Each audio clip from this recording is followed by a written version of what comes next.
Fox 61 News at 10 starts now. First at 10, whatever you did to beat the heat today, well, you're going to need to do it again tomorrow. A heat index up around triple digits, and it stays hot this weekend, even into next week. We'll talk about when relief is on the way coming up. And right now at 10, after at least 7 shootings in the last week in Hartford, city leaders now looking for a solution to this spike in crime. We'll explain what they're doing. Plus, we are steadfastly committed to keeping her top of mind publicly. A touching tribute at tonight's Connecticut Sun game as they host Griner's team. We'll take a look at what they did just hours after she was sentenced in a Russian courtroom. And conspiracy theorists asked to pay up after calling the Sandy Hook school shooting a hoax for years. Find out how much Alex Jones is paying the family of one boy killed that day in that tragedy in Newtown. We begin tonight at 10 tracking the extreme heat. All of us are feeling those warm temperatures this week all across Connecticut. Good evening. I'm Sarah Sanchez. And I'm Ben Goldman. Thanks for joining us. It doesn't look like there's much relief coming anytime soon. Here's a look at some of the scenes around Hartford on this Thursday. Very clear day out there, but filled with oppressive heat and higher humidity. We all felt it. The National Weather Service says the temperature reached 96 degrees in Hartford, tying the record set back in 1928 and again in 1944. Governor Ned Lamont is extending the extreme hot weather protocol through Tuesday morning. It was originally supposed to expire tomorrow. The protocol helps state agencies get protection for people who need to escape the heat through the United Way 211 phone line. Call that if you need to.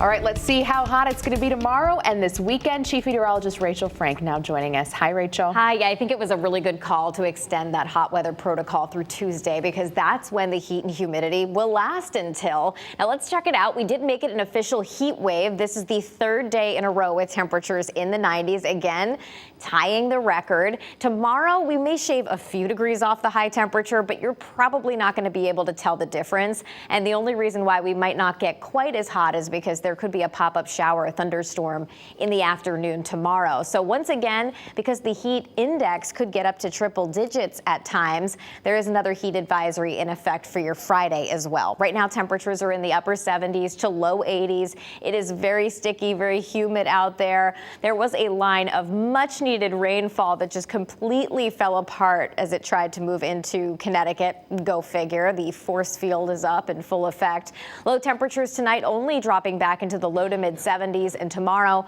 we do it all over again with high temperatures climbing into the low to mid 90s as we head through the afternoon. And while most of the day is dry, again, there could be a hit or miss shower or thunderstorm in the afternoon and evening. Some towns will get a nice tropical downpour and others will stay completely dry. It's just the luck of the draw. But I think we are all feeling the heat and humidity combination. Again, like I said before, feeling like between 95 to 105 when you factor in that humidity. There might be a little break in the high heat on Saturday, but it comes right back for Sunday, which is why we're saying that heat is not quitting anytime soon. We'll explain your full forecast coming up. All right, Rachel, thank you. And scan the QR code on your screen right now with your phone or go to your app store to download the free Fox 61 News app. You can find the latest forecast there. You can get weather alerts and other resources available during this extreme heat. Meanwhile, a violent week in the city of Hartford, back-to-back shootings leaving several people injured. Yeah, many of those incidents are part of a retaliatory cycle. Fox 61's Gabby Molina is live in Hartford tonight with more on how police and community groups are trying to stop the violence. Gabby. Ben, Sarah, to put it into perspective, just in the last week alone, there have been at least 7 shootings here in Hartford. Police say that that's showing an uptick in a very particular type of crime, group-related violence that is oftentimes connected. Hartford leaders trying to break a cycle of violence happening in the city right now. What we have seen over the last couple of weeks is an example of group-related retaliatory cycles. Officials say these groups are made up of people who know each other and oftentimes known to police. And that gives us the advantage of going out there and really trying to impact what they're doing. And that could be attaching unrelated criminal charges. It could be violating them on parole or probation. But we will do everything within our power. Police say up until this point, many of the shootings in the city this year have been the result of personal disputes, which are more difficult to prevent. Because there's a retaliatory element to the recent crime, police are trying to get in front of it. the violence we're seeing right now is targeted. It is not random acts of violence. That makes it no less traumatic and no less devastating to the community. But it's important to recognize that what we're seeing right now is back and forth acts of violence. The gun violence affects more than just the people directly involved, though. They are the victims that are in the hospital recovering from their physical wounds. There are the neighbors who are hearing gunshots and are scared. There are the families of those that are grieving and hurt. The Compass Youth Collaborative is constantly working to build relationships with the community so that in times of crisis like we're seeing now, they're a trusted group people can go to. Known for their orange shirts, they call themselves peace builders, spending time in Hartford's neighborhoods doing their part to try to end the cycle. A lot of them are victims of violence and they're becoming perpetrators of violence now. A lot of them are just afraid now. And Hartford officials say that the community also plays a role in trying to prevent more violence from happening. So if anyone has any information that would be useful to police, you can let them know anonymously. They have a tip line. We have that number for you up on our website, fox61.com. If you're not comfortable talking to police, go to someone you trust in your community and they can let police know. Live in Hartford, Gabby Molina, Fox 61 News. All right. Thank you, Gabby. And tonight, the U.S. is under a public health emergency because of the monkeypox virus. The Biden administration made the declaration this afternoon. The CDC reports more than 6,600 Americans have been infected. Now, by declaring monkeypox a public health emergency, the federal government can now use emergency funds to prevent the spread of the virus. The Department of Health and Human Services can also hire new workers or reassign employees to contain the outbreak. And that's important because what that's going to do is going to help accelerate the vaccine production and distribution. This includes new dosing strategies that have the potential to increase the number of available doses by 5-fold. The CDC says Connecticut has 39 confirmed cases of monkeypox. Well, new tonight at 10 o'clock, the Connecticut Sun hosting Brittany Griner's WNBA team just hours after Griner was sentenced to 9 years in a Russian prison. The Sun and the Phoenix Mercury held a special tribute to Griner before the game tonight. We're inspired every day by BG's strength, and we are steadfastly committed to keeping her top of mind publicly until she's safely back on American soil. Players for both teams locked arms at center court at Mohegan Sun Arena. A 42-second moment of silence was held, with 42 representing Griner's number that she wears for the Mercury. Players and fans wiped away tears after that tribute. I love my family. Griner with a simple message saying that she loves her family as she's led out of the courtroom just outside of Moscow. Griner pleaded guilty to drug trafficking charges after saying she accidentally left vape cartridges with cannabis oil in her luggage, which she says is legally prescribed to her. Griner's lawyers also provided character witnesses from the Russian team she plays for in the WNBA offseason. President Biden called for Russia to immediately release Griner, and the U.S. is continuing to propose a prisoner swap with Russia for her and imprisoned former Marine Paul Whelan. I never meant to hurt anybody. I never meant to put in jeopardy the Russian population. I never meant to break any laws here. It is a miscarriage of justice. The U.S. Department of State has determined that Ms. Griner was wrongfully detained. Nothing in today's decision changes that determination.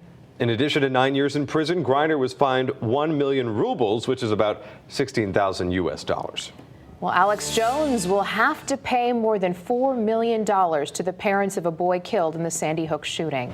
The conspiracy theorist was not in court today, was not in court today when the verdict was read. This is the first time Jones has been held financially responsible. He repeatedly claimed for years the school massacre in Newtown was a hoax.